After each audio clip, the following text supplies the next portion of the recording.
Satuan Tugas Operasi Madagoraya melakukan uji coba daya ledak terhadap temuan berupa 4 buah bom lontong milik terduga teroris Mujahidin Indonesia Timur MIT Poso. Atlet angkat besi Windy Cantika Aisyah berhasil menyabet medali perunggu pada ajang Olimpiade Tokyo 2020. Ini menjadi perolehan medali pertama untuk Indonesia.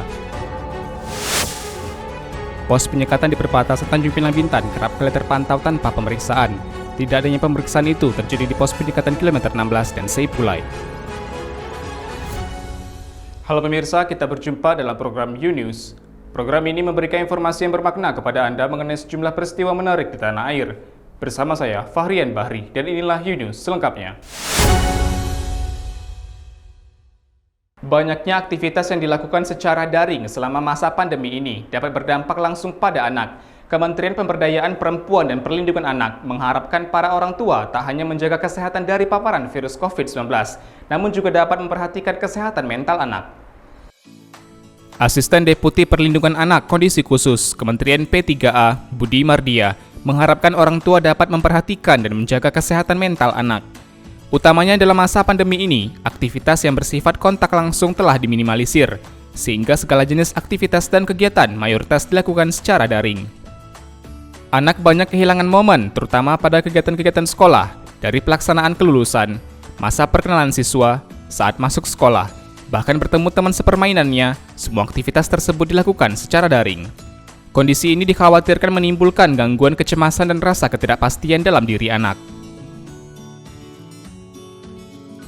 Situasi ini hendaknya tidak membuat kita semua berkecil hati. Lebih banyak waktu di rumah dapat kita gunakan untuk lebih mengenal diri kita sendiri dan mencintai diri sendiri. Nah, ketika anak-anak dapat mencintai diri sendiri, anak-anak dapat menerima segala kelebihan tanpa merasa tinggi hati, tetapi juga berlapang dada untuk merangkul semua kekurangan diri tanpa ditutupi. Mengekspresikan rasa mencintai yang berarti percaya pada kemampuan, bersikap baik dan memaafkan diri sendiri menjadi penting guna membuat anak cinta pada diri sendiri. Dengan demikian, anak mampu memiliki daya saing dan terhindar dari gangguan mental, serta secara tak langsung dapat memperkuat imun tubuh anak. Dari Jakarta, Kantor Berita Antara, UTV mengabarkan. Sebagian besar wilayah di Provinsi Kepulauan Riau mengalami keterlambatan pengadaan vaksin COVID-19.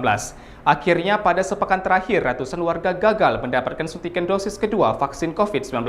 Akibatnya, mau tidak mau, agenda suntikan vaksin kedua molor dari jadwal yang telah diberikan vaksinator. Namun adakah dampak dari keterlambatan suntikan kedua vaksin COVID-19? Berikut penjelasannya. Ratusan warga terlambat mendapatkan suntikan vaksin COVID-19 dosis kedua. Hal ini dikarenakan kosongnya stok vaksin sejak sepekan terakhir di beberapa kota di Provinsi Kepulauan Riau.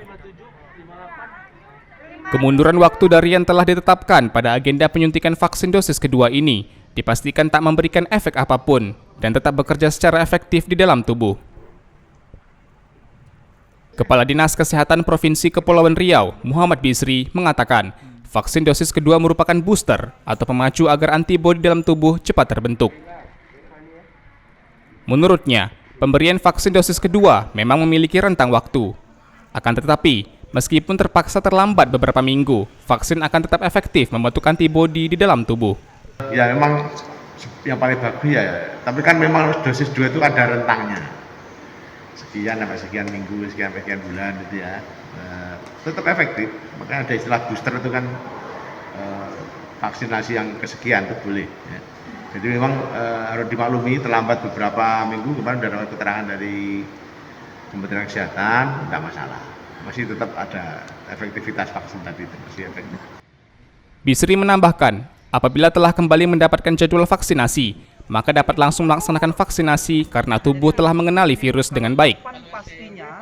Tidak masalah Pak ya? Masalah, jadi kita kan tetap nanti tinggal divaksin aja, tinggal disuntikan saja. Pak. Karena sekali tubuh itu bervaksin, tubuh akan bisa mengenali virus itu. Dari Tanjung Pinang, Kepulauan Riau, Muhammad Khairuddin, UTV mengabarkan. Pos penyekatan di perbatasan Tanjung Pinang Bintan kerap kali terpantau tanpa pemeriksaan. Tidak adanya pemeriksaan itu terjadi di pos penyekatan kilometer 16 dan Seipulai.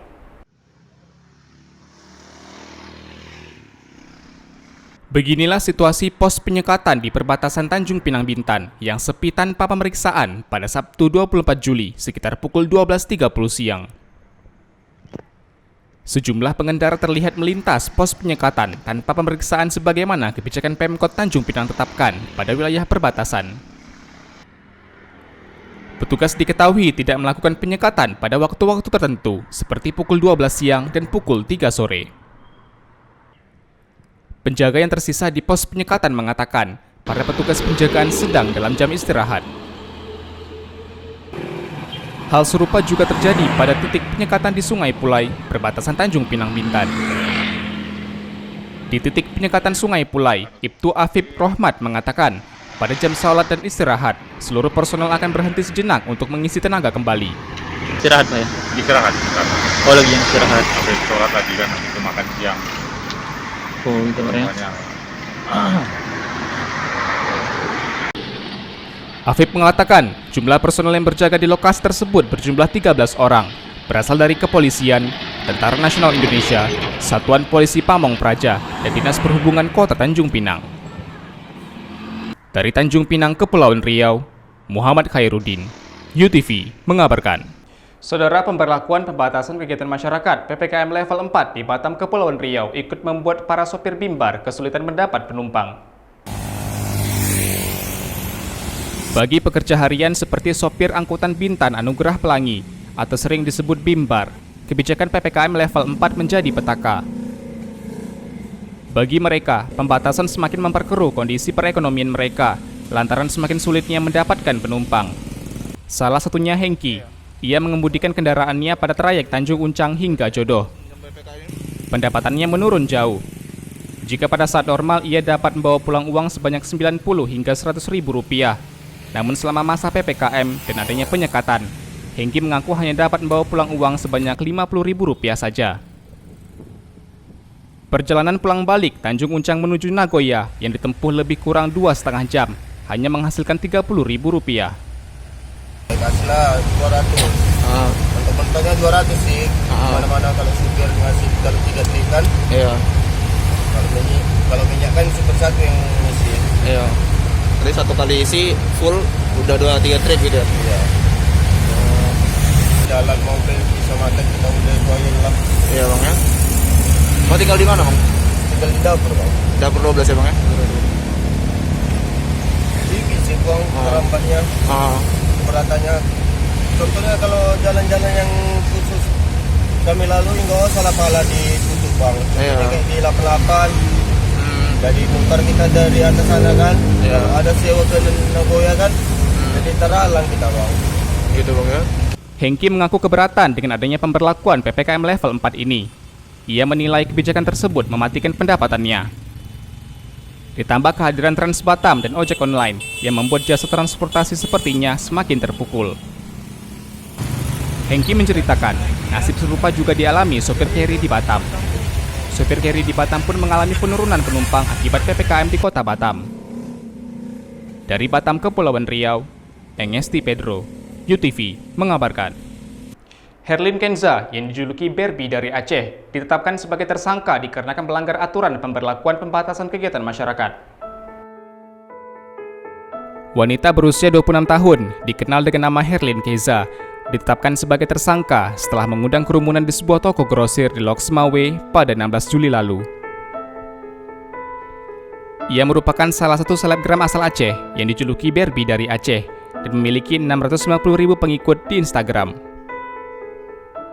Setelah ditetapkan sebagai tersangka, Herlin sempat mengabarkan dirinya dalam kondisi baik dalam laman status media sosialnya. Di tengah kondisi yang menerpanya, Herlin juga sempat membuat pernyataan tetap dapat menjalin kerjasama yang dapat ditayangkan di laman TikTok dan lain sebagainya. Pernyataan tersebut sempat mengundang komentar pro dan kontra dari warganet. Kafabihi, UTV mengabarkan. Atlet angkat besi Windy Cantika Aisyah berhasil menyabet medali perunggu pada ajang Olimpiade Tokyo 2020. Perolehan ini menjadi perolehan medali pertama untuk Indonesia.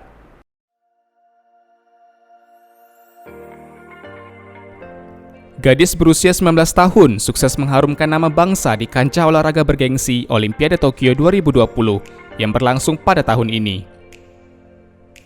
Atlet angkat besi asal Kota Kembang, Bandung, Jawa Barat ini berhasil menorehkan prestasi kemenangan dengan membawa pulang medali perunggu untuk Indonesia. Kebahagiaan dan rasa bangga dari Tokyo menular hingga ke Bandung. Di kediaman pasangan Asep Hidayat dan Siti Aisyah, Desa Cimaung, Kabupaten Bandung, Jawa Barat.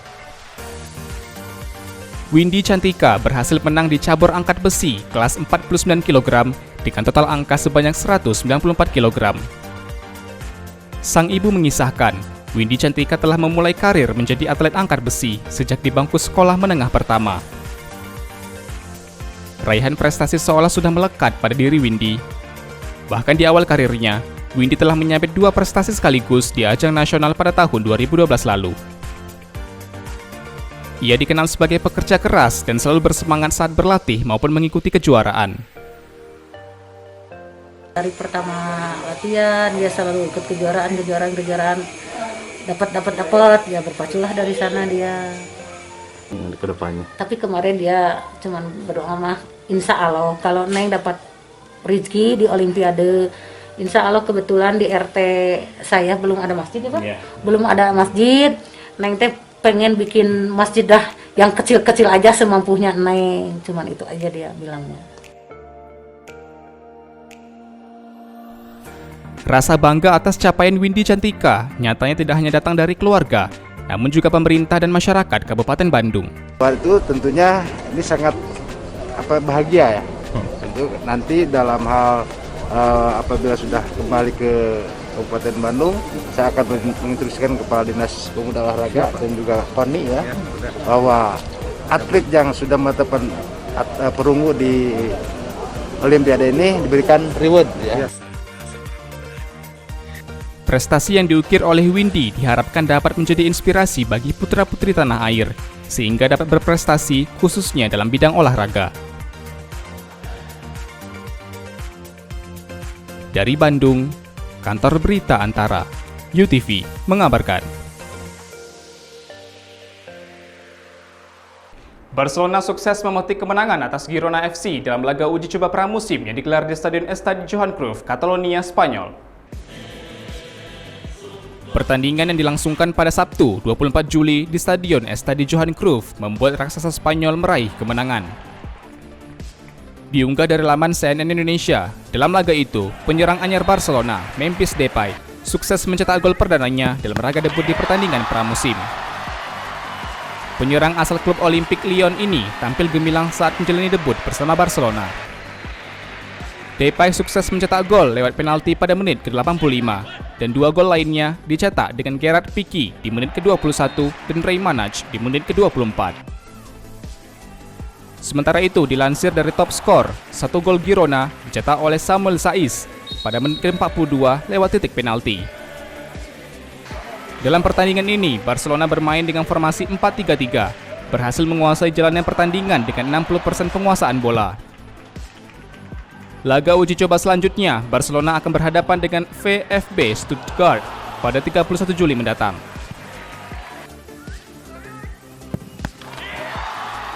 Suryat Agung Nugraha, UTV mengabarkan. Satuan Tugas Madagoraya melakukan uji coba daya ledak terhadap salah satu temuan berupa 4 buah bom lontong milik terduga teroris Mujahidin Indonesia Timur MIT Poso. Menurut Wakasatgas Humas Operasi Madagoraya AKBP Bronto Budiono, bom tersebut diketahui memiliki daya ledak yang tinggi.